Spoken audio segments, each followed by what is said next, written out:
Tayo bagong project ulit niya. Actually, kung makikita nyo, ayan, meron na ako isang napinturahan.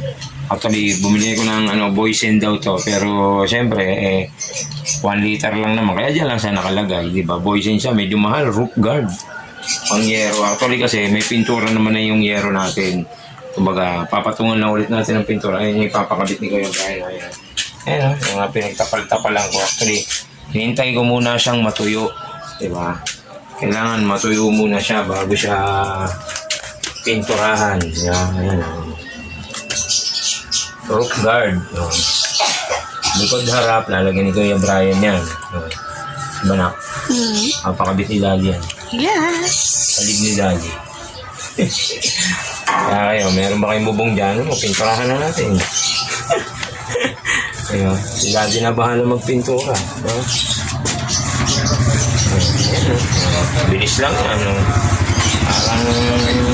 Parang siyempre, medyo na tayo, veterans na tayo sa pagpipintura. Diba? Marami na tayong pininturahan dati. Sa mga nakakapanood ng video ko, alam niyo naman kung saan ako nagpintura dati, diba? Siyempre, sa Marcos Highway. Dati na kasi siyang may pintura tinanong ko rin sa hardware, sabi niya may bago naman may pintura na pala roof guard na ilagay mo para sigurado kasi yun talaga yung pangbubong. Sabi sa kanya roof guard, di ba?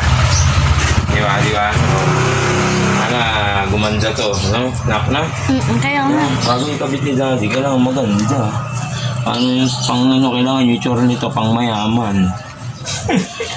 Ay, mag-2 minutes na. Di ba? Paano guys, ha? Pintura mo na si Kuya Brian, ha? Bye-bye!